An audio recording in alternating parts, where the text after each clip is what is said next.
Wikipedia describes you as an author, philosopher, and a conspiracy theorist.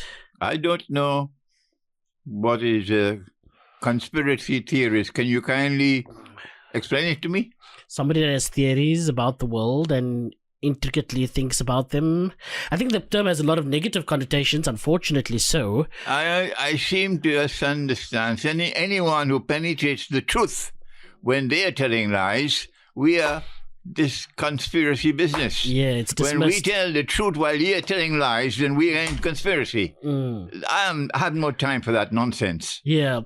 And how much of this journey of knowledge that you've been on, for the longest time, dealing with really intricate issues of matters of faith and politics and also, I suppose, really complicated things that challenges the way even established theologians see things. How much of that have shaped the way you see the world at the moment? Or maybe I should ask, how does Sheikh Imran Hosein see the world at the moment?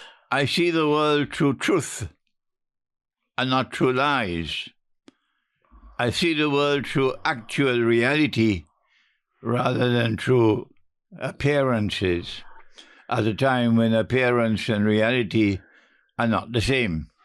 I see the truth through the Word of God, the one God. Whether you accept it or you don't is irrelevant to me. The Qur'an is the Word of God. And if you don't accept it, when you die on Judgment Day, you'll have to face the truth that the Qur'an is indeed the Word of the one God. And the truth the Qur'an says of itself that it is absolute truth. My scholarship is built on truth in the Qur'an. And that sometimes, is, very sensitive for some, at least, difficult to accept, because some would say there are versions of truth, or the truth can sometimes be subjective, which, is a complicated thought nonetheless. However, I want to maybe then understand whether, because there's been variations to this debate, you often were attacked for certain positions that some would say, discourages or moves away from, sort of mainstream scholarly work, etc., even on matters of hadith and so on that you disputed at some stage, not hadith as a principle, but certain types of hadith. And I'm wondering whether you find that the Muslim discourse has matured through the years to be able to accommodate discussions that would hopefully take us further in understanding matters of faith. I am not a part of such discussions. I never enter into debate. I say, if you're not comfortable with my views, then don't accept them. I don't need your acceptance of my views. No. I follow the prophets of God who walked on the earth. And when they spoke the truth. And if you didn't accept it, they moved on. I'm not with any boxing gloves to fight with anyone, but if you come at me with a chip on your shoulder, I fight fire with fire. Yeah. But those who come to me humbly with thirst for knowledge in their hearts, I'm happy to present the Qur'an to them, absolute truth in the Qur'an. I know that I will always remain a voice crying in the wilderness, especially in a world in which, when COVID came 3 years ago, and the slave master said, stand 3 feet apart, and all the slaves stood up beautifully so, 3 feet apart, instead of resisting the slave master and being faithful to the truth, and saying, if I am not allowed, if the Lord is not allowing me to stand shoulder to shoulder in prayer, I prefer to suspend the congregational prayer rather than to betray the truth. So why do I have to engage in discussions with such people? I don't have time for them. So if that is mainstream discourse, let mainstream discourse go its way and leave me alone. and I want to deal with a When we get to modern day politics in Syria and how it relates to historical interpretation, I've been grappling with this subject for the longest time over the last couple of weeks. But I want to maybe just talk about something that was seen to be terribly controversial. I always with keen interest wanting to ask you this question for very many years. Yajuj and Majuj, Gog and Magog, that was a highly controversial viewpoint. There's no controversy in Gog and Magog. It depends on what is your primary source of knowledge. And what was my primary source of knowledge is the Qur'an. Their primary source of knowledge is other than the Qur'an. So then, where do we go? And your argument is that this the primary source of knowledge for me is the Qur'an. The primary source for others is not the Qur'an. How do we solve that problem? Answer: I go my way and you go your way. No, fully understand. I understand that. But what I want to understand is, are you saying that period of Yajuj and Majuj is the period? Is the physical, appearance? What do you understand by the arrival? What you should ask me is not what I am saying, but ask me what does the Quran say. I'd be happy to tell you what is in the Quran. Let's go because there. These are not my views. This is based on the Quran, and of course it will take some time to explain the subject of Gog and Magog. I have written something like 31 books already. My 32nd book, The Quran and Russia's Destiny, is now being printed. And my 33rd book on Dajjal's Footprints in Time, I just spoke last night at Masjid al-Qarar on the system of sacred time in Islam. So I am a writer, and I have a book entitled on Gog and Magog, an Islamic view of Gog and Magog in the modern world. I think that's the title. And when we go to the Quran, we find from the Quran that Gog and Magog are human beings, not some funny creatures living in the interior of the earth. I don't know from which garbage bin that rubbish came from. My language is harsh. It is. Yes, but I'm tired of people who have betrayed the truth. If you want knowledge, go first to the Quran. Don't go elsewhere. And when you go to the Quran, you know there are three kinds of beings. There are the angels, there are jinn, and there are human beings. Not funny creatures living inside the earth with 24 ears and 3 noses. No. Yeah. Human beings. And human beings don't live in the interior of the earth. Where did that stupidness come from? Human beings live on the surface of the earth. So how does one determine, or not you, but as you say, Quran is your foundation, that these Yajuj and Majuj are expressed in the form of human beings and that they are already here? That's a good question. I like good questions. The Quran speaks of Gog and Magog as those who commit fasad. Good. Now then, stay with me. There are only three kinds of beings. There are angels, there are jinn, and there are human beings. The Quran does not speak of anything else other than these three. If it does, then kindly give us the information from the Quran about some other kinds of creatures created by Allah who are creatures capable of committing fasad. Because fasad is a sinful deed. Animals don't commit sin. I don't think even in South Africa animals don't commit sin. Trees and plants don't commit sin. Birds don't commit sin. Only human beings and jinn commit sin, not angels. Because they've been given choice. Human beings and jinn have a free will. Yeah. And as a consequence can commit sin. And if Yajuj and Majuj commit fasad, then even a schoolboy will know they have to be either human beings or jinn. But we have to eliminate jinn. Why? Because when Zulkarnain built a barrier built of blocks of iron, and he blocked the passage in between the mountains, then the Yajuj and Majuj could neither penetrate nor could not scale that barrier. They were contained. Mm. But you can't contain jinn with a barrier or a wall. They will pass through the wall. And therefore, even a schoolboy will come to the conclusion that Yajuj and Majuj are not angels. Yajuj and Majuj are not jinn. Yajuj and Majuj are human beings. But this elementary analysis is beyond their capacity to comprehend. So what can I do with these critics? And I think personally for me, if that foundation, stands, would you then say they are two individual persons, or would you say they represent two types of people in which, you talk about forces of good and Quran talks about forces of good and forces of evil? No, they're not good.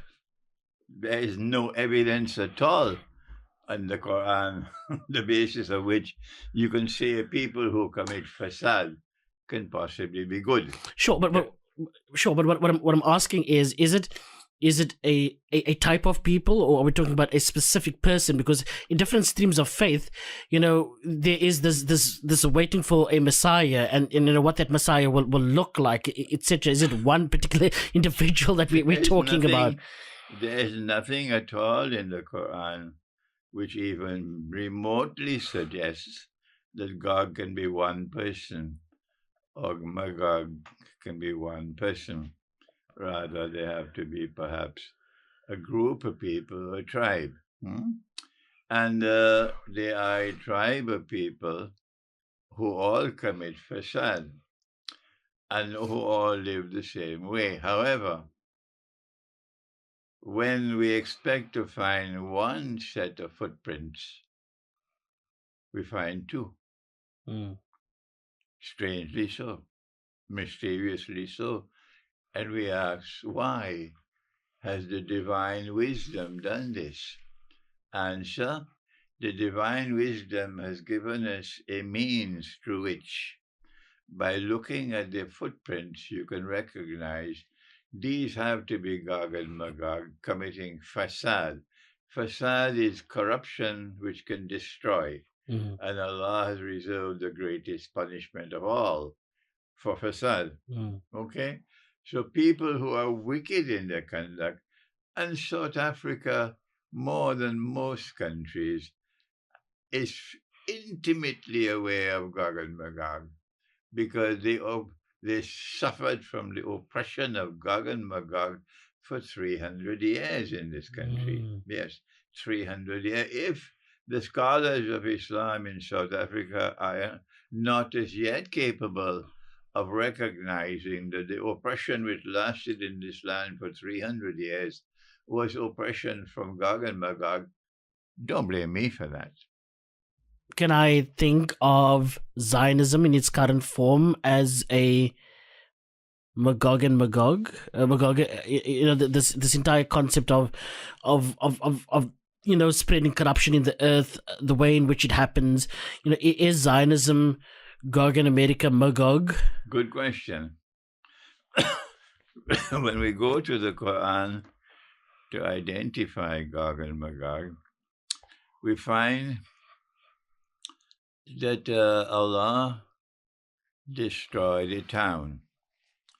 The Quran does not identify the town.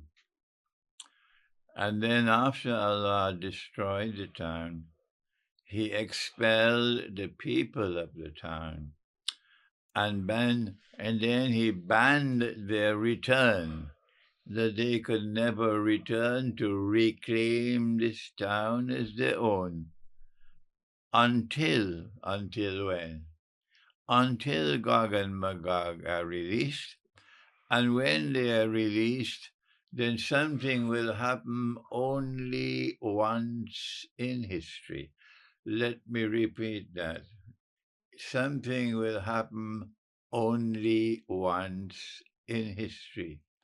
And that is Gog and Magog will spread out all over the earth. And Allah created them with a power such that none but he can destroy them. Saddam Hussein could not destroy them. Gaddafi could not destroy them. Nelson Mandela could not destroy them. No one could destroy them except Allah. And when they spread out all over the world with their indestructible power, they take control of power in the world. And as I said to you, and I'm saying it for the third time, this will happen only once in history. And when they take control of power all around the world, they will bring these people back to that town to reclaim it as their own. How do we identify Gog and Magog? And how do we identify the town? This is not sophisticated analysis. This is elementary thinking. But yet, I have been a lonely voice crying in the wilderness on Gog and Magog all my life. And it seems that I leave the world like this, as a lonely voice crying in the wilderness, because no matter how simply I speak, they won't accept it. So what do? What is the town? Which is the town? And who are those who brought them to the town? The answer is to be found in a prophecy of Prophet Muhammad, Alaikum, connected to Gog and Magog. He said that Gog and Magog will be destroyed by Allah in Jerusalem. And you've written quite extensively about that. He said that Gog and Magog will be destroyed by Allah in Jerusalem. The word Jerusalem is not to be found in the Qur'an and the Hadith because it's in Arabic. And the Arabic language does not have Jerusalem. The Arabic language has Baitul Maqdis or Al-Quds. But some people don't know that. So leave them in their ignorance. I'm tired of them, really. I'm tired of them. I don't know why do I have to devote time, precious time, in answering people who have no capacity to think. I'm wasting my time. So if the town is Jerusalem, the people would be the Jews. And then it was the Jews who were expelled from Jerusalem, and then Allah placed a ban on them. They could never return to Jerusalem for 2,000 years. And then came a modern Western civilization, of which the Dutch were a particularly nasty part. I don't know what they are today, but at that time they were a nasty part. Britain was sophisticated in its nastiness, but the Dutch were brutal in their nastiness. And that's why Indonesia today is still Indonesia, while Malaysia is half British and half Malay, not Indonesia, because the British came to Malaysia and the Dutch went to Indonesia. Yes. So when modern Western civilization took control of power in the world, and this happened only once in history, and it is not going to come back. Trump cannot bring it back. No. Western civilization took control of the power in the world, and then they brought the Jews back to Jerusalem to reclaim it as their own, as a consequence of which Gog and Magog are located in modern Western civilization. They are those who control power in the modern West. My critics can shout from the mountaintops, the Table Mountains, as much as they want. This is the truth. And the truth will prevail. And of course, they can extend to a whole host of other issues, such as the fiat system, the money system, the corruption that you speak of in different forms and shapes that does exist. And Allah, of course, commanding us to resist and fight that corruption where it may well be. I want to then, almost in hindsight, and ask this with a heavy heart, actually. Is October the 7th? Of course, the occupation did not start then. The threats did not start then. The history does not start on October the 7th. But is what has been the genocide in Gaza, is that fulfilling what is a scripture that's been predestined beyond our understanding? Our Prophet, Allah's blessing be upon him, prophesied that in the end time there will be great liars and therefore great deception. So beware. People who can't see beyond their nose cannot recognize deception and would be deceived. And unfortunately, that's the majority of us today. Israel is advancing with her agenda successfully, while we are asleep, looking, not being able to look beyond our noses, okay? I admire those who resist Israel, the Islamic resistance, they call themselves Hamas. I admire the Mujahideen in Afghanistan who fought the Americans for 20 years until Uncle Sam had to put his tail between his leg and exit Afghanistan in defeat. I admire these people. They know how to fight, but unfortunately they don't know how to think properly. So what happened in Gaza is that Israel, which has a PhD in deception, wanted in 9/11 to justify what Israel is now doing before the world. Okay? They did it once before with something called the Holocaust. And the Holocaust made it possible for them to proceed to advance their mission in the world. They did it with 9/11, and now they've done it with October 7. What happened in October 7 has to be understood through connecting the dots, because whoever has the evidence will be killed. That's right. So don't ask me where is the evidence. When you don't know how to connect the dots, go back to school. So all the weapons and all the massive amount of sophisticated art of the state weapons and drones and so on, which were being shipped to Ukraine, provided an opportunity. And what the CIA and the Israeli Mossad did was to siphon off some of those weapons and drones and use their client state of Saudi Arabia to be able to funnel the weapons and the drones into Gaza. And Hamas, which unfortunately did not have much capacity to penetrate the deception, they believed that these weapons were coming from Allah.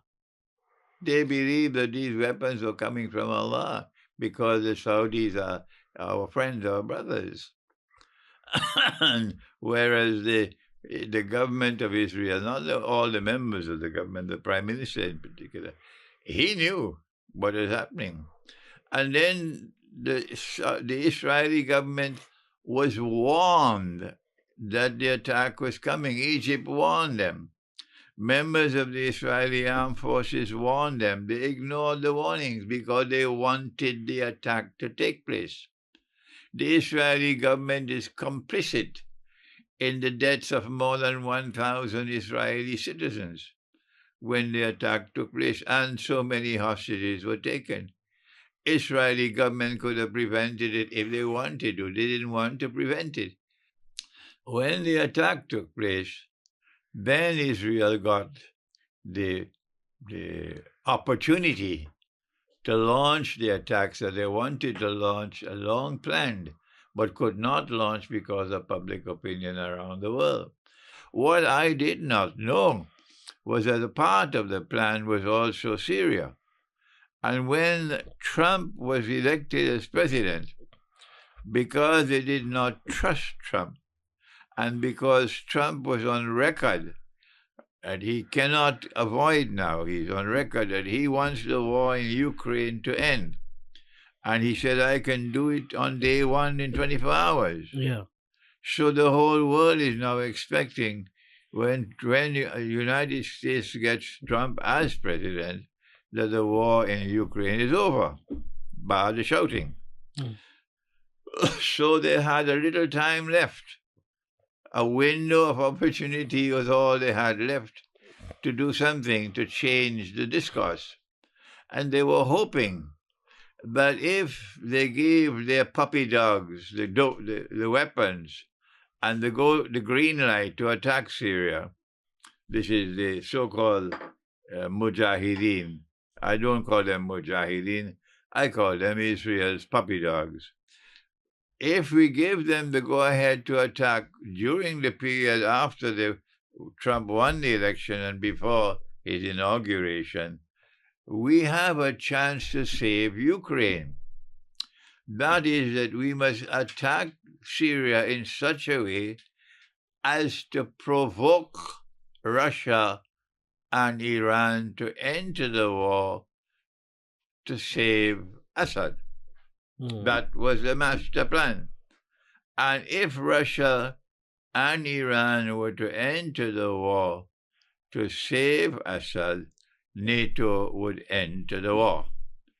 And that would mean that Ukraine will have a second lease of life. That was the master plan. But Allah blessed Russia with insight. And when Russia realized that this was the master plan, Russia then advised Iran, and both Russia and Iran informed Assad and the Syrian armed forces, we are not going to intervene. And they realized, therefore, there's no sense fighting anymore. Syria, of course, happened, 2011. By 2013, Hezbollah then enters Syria, and we have successive years of war being fought there. A little bit spills over into Iraq and so on. And we see coming onto the scene are these groupings that are then funded by the Americans, supported by the Israelis, as well as the Turks are playing a significant role there. Turkey, of course, a member of NATO, but also has its own nationalistic interests with the Kurds and so on. You've always maintained that these guys are not freedom fighters. They of course make takfir and they declare people apostates and so on, and they do the most vile things at the time since 2011. More than a decade later, we see things fall in the way that they did and how quickly Syria fell.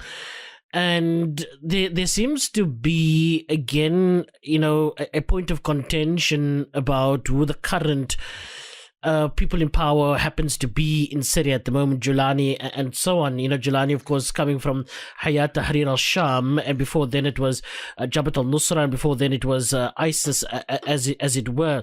He says they reformed. They're calling to be removed from a terror list that of course is being hosted by the United States, and now appear to be setting up this new Syrian modern state that's going to be free of any sort of extremist ideology, as it were. Let's deal with the Syria situation and who's in control at the moment, because being in opposition to that seems to suggest that you're fine with an Assad government who has had, together with his father, had a very negative, let's call it reputation, in the massacres and things that have happened, the Baath massacre and so on. So what is your sense about the complexity that Syria represents and who's in charge at the moment? I would be a fool to defend an oppressor.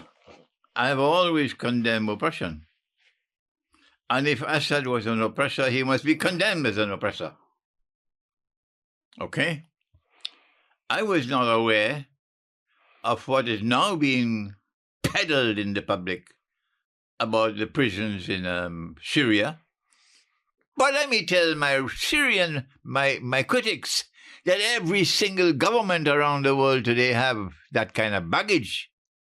They're committing oppression around the world, in their prisons and so on. All over the world, probably Syria, Saudi Arabia, most of all.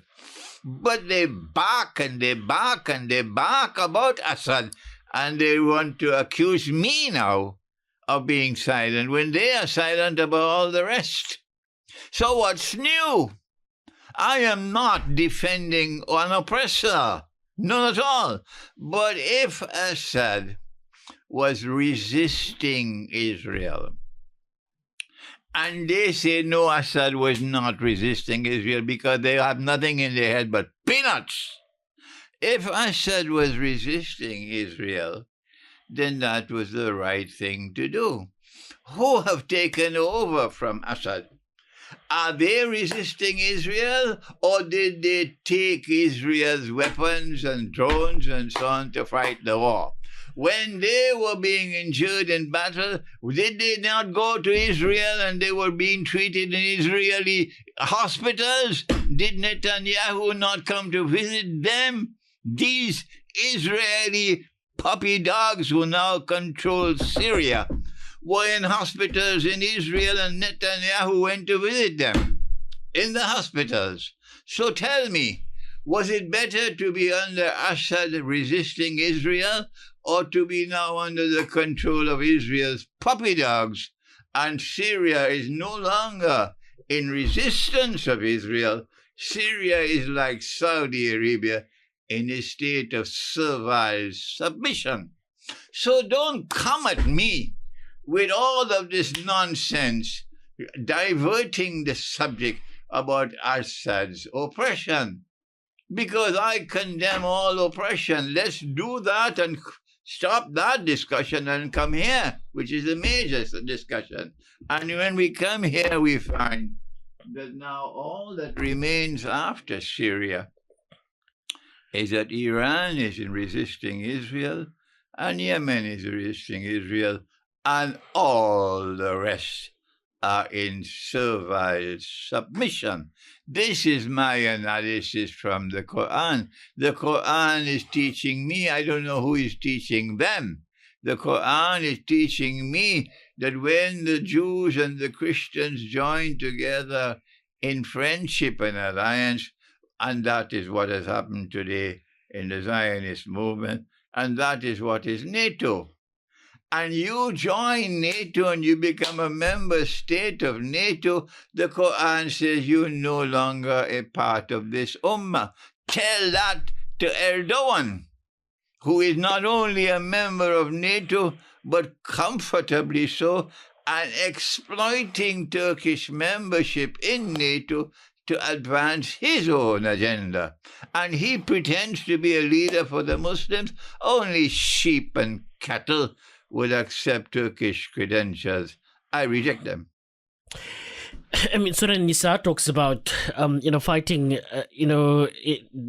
Satan's evil forces. And of course, we spoke about Gog and Magog, and there was the reason why I went there to start off with, to understand who happens to be these evil forces, as it were, because on the one end, the history as you've now related to be, the timeline of events, those are the ones that I share very deeply. I mean, I cannot, in the absence of the fact and the reality, understand the chronology of events other than the way you've put it now. However, you have, this seemingly divisions around who to trust to be the ones that are friends of Muslims and are ones that are in the pursuit of justice. So let's look at, the Emirates. Let's look at the Saudis, the Turks that you've mentioned there. Of course, I'm not talking to the people. I'm talking here about the leadership.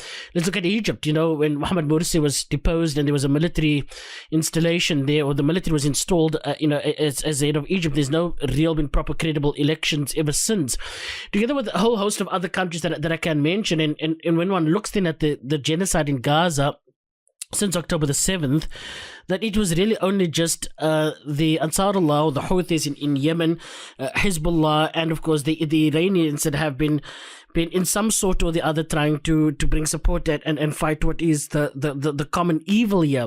And so I want to understand the leadership that we have, and I struggle to call it Muslim leadership, but nonetheless the leadership that is and does exist at the moment. What is your reading about where we are? Because a couple of months ago there was talk about Saudi and Israel normalizing relations more openly than what they already have. So what is Sheikh Imran Hosein's perspective on this dystopian idea of Islamic leadership? You have brought a number of subjects together in one comment in order to bring clarity and remove any confusion from the minds of the listening audience. I would appreciate it if you could repeat a question. Okay. The question is, what is Sheikh Imran Hosein's perspective on Islamic leadership? That to a certain extent there is the scholarly leadership, and then there is the leadership that we expect as the custodians of different lands, Arab lands in particular, Saudi Arabia, Egypt, Qatar, the other Emirates, and so on, vis-a-vis Iran, Hezbollah, and Yemen, as it were. What do you read about the current situation between those two? That's a simple question. Jerusalem lies at the very heart of Akhir Zaman. Resistance of the bogus state of Israel and its oppression lies at the very heart of the end time. And those who are on the right path and should be accepted as leaders would be those who are resisting Israeli oppression, not those who are in submission to Israel, particularly those who have recognized Israel as a state, which is an act of shirk, and who are in diplomatic relations with Israel and also in trade relations with Israel, supplying Israel with oil, and acting like Israel's puppy dogs like Azerbaijan and Turkey. Mm-hmm. They don't qualify for leadership role of an ummah. Rather, it is only Iran. It is only Iran which is showing credibility and honesty and integrity in consistently opposing Israel and resisting Israel. Mm-hmm. But Iran is not is a sectarian state. The Shia is a sectarian movement. And as a consequence of being sectarian, there are many significant weaknesses in Iranian eschatology. When I went to Moscow, maybe, 10, 13, 20 years ago for the first time, I was invited by the State University of Moscow to lecture. And I met with Professor Alexander Dugin for the first time. And I met with Russian eschatologists. And I found that Iran had preceded me for many years. And Iran had already conveyed to them a version of Islamic eschatology which was wrong. Mm. That version of Islamic eschatology told Russia that the most important event, the most important actor in the end time is not Jesus, the Messiah, Nabi Isa alayhi salam. No, he has a secondary status. It is the Mahdi. And they don't call Islamic eschatology by that name. They call it Ilm al-Mahdawiyah. The study of the Mahdi is the eschatology, okay? And the Iranian eschatology, because it has some defects, I spent 4 hours in Qom, which is the intellectual center of Iranian Shiaism. And I was in the company of 40 Iranian scholars, all of them experts in eschatology. And we spent 4 hours. And I found, to my surprise, that the same pathetic ignorance that we have in the Sunni world on Gog and Magog and on Dajjal It's the same thing with the Shia, no difference. Yeah. No difference. I had to then re-educate the Russians. And gratefully, the Russians chose to believe in me now than Iran. In February of this year, Russia organized a very, very important conference. 350 people handpicked by Russia from 130 countries. And I was the only Islamic scholar invited to that conference. And they gave me a very prominent place in that conference, validating my Islamic eschatology. When the conference was over, I was again surprised when I was invited to join a small group, about 15 people, for dinner with Russian Foreign Minister Sergei Lavrov. The minister spent 2 hours with us, and all the talk was on politics and economics and BRICS and so on, until I intervened and said, Minister, can we speak on the Qur'an and Russia? And when I was finished... Which is the book that you're busy When I was completing now, yeah. finished, the minister said, can you write on this subject? I then spent a few months writing the Qur'an and Russia's destiny. What is at the heart of that book is Surah Rum of the Qur'an. And Rum is mentioned in that surah. And Rum was helped by Allah to defeat the enemy, even though Rum was already accepting the Trinity, even though Rum was already worshipping Jesus as a second person in the Trinity and as the Son of God. Even though that was there, Allah still helped them, and they were victorious. And when they were victorious, the Prophet and the Muslims celebrated their victory. But the Quran spoke about 2 victories of Rum, Mim Qabl wa Mim Ba'd. And the second victory has not as yet taken place.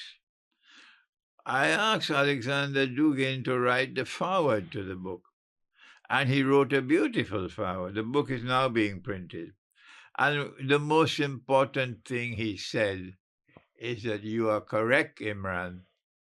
The Rome of the Quran is Russia. And every Russian believes that.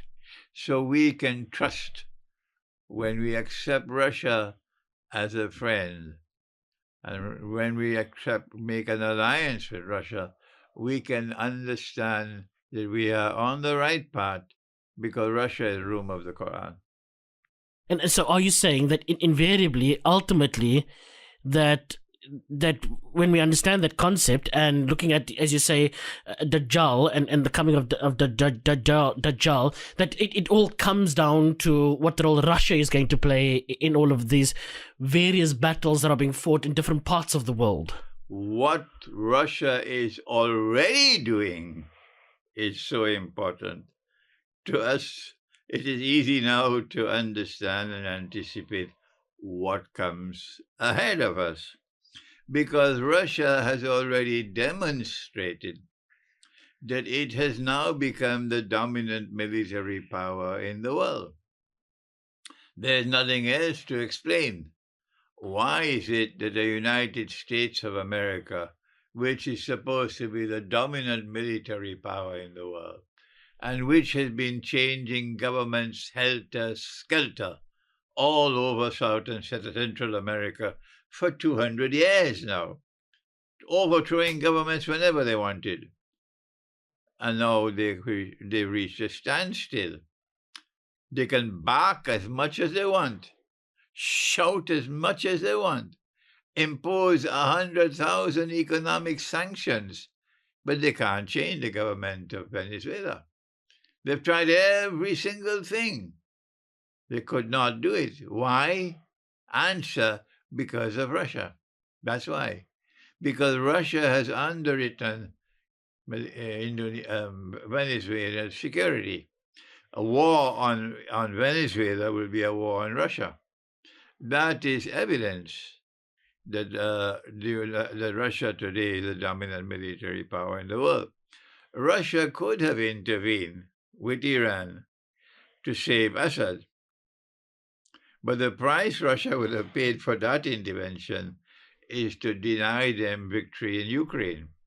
And Russia said, no, we're not going to allow this to happen. We prefer to sacrifice Assad. That doesn't matter. But the war in Ukraine has to proceed until victory. Why do you think it's taking so long? Russia has wisely chosen to fight that war incrementally rather than with a rash display of nuclear power and riding roughshod over Ukraine in one of you. Russia had the weapons to destroy Ukraine in 1 hour. In 1 hour, you could destroy Ukraine. The United States, Putin has said we can destroy the whole of the United States in half an hour. Half an hour, that's what he said. We only need half an hour. They can destroy Britain in probably 10 minutes. Yeah. All right? Why have they not done that with Ukraine? Because they are acting wisely rather than stupidly. And they're acting incrementally, slowly. And this is causing agony and frustration in the West. Yeah. Because they're seeing a war taking place before the whole world. And they, for the first time, cannot win the war. The end times, right? What is defined as the end times? Is this the period that we're living in right now? And what role do you believe Russia plays in that? What is the role of Russia in the end time? It's connected with Gog and Magog. The Gog and Magog in Surah Kahf of the Qur'an were contained behind a barrier built of blocks of iron and coated with copper, molten copper. But who contained them? Answer, someone who was given the title. That's not his name. His name is not Zulkarnain. Zulkarnain is his title by which he is known. What does Zulkarnain mean and what does it signify? Zulkarnain is someone who possesses two corns. Two corns. What is a corn? A corn can either mean a horn or it can mean an epoch, a generation, a time. When we use the Quran to determine what is a corn, we find that the Quran has never used the word corn to mean a horn, and has always used the word corn to mean a generation, an epoch, a people. And so we are on solid foundations when we say Zulkarnain is someone who impacts on history twice. We are on solid foundations when we come to that conclusion. But those who have nothing in their head but peanuts can't even follow us. So if it is something which will impact on history twice, and once has already happened in the Quran, there's a second time coming, when Gog and Magog will again be checkmated and be rendered harmless.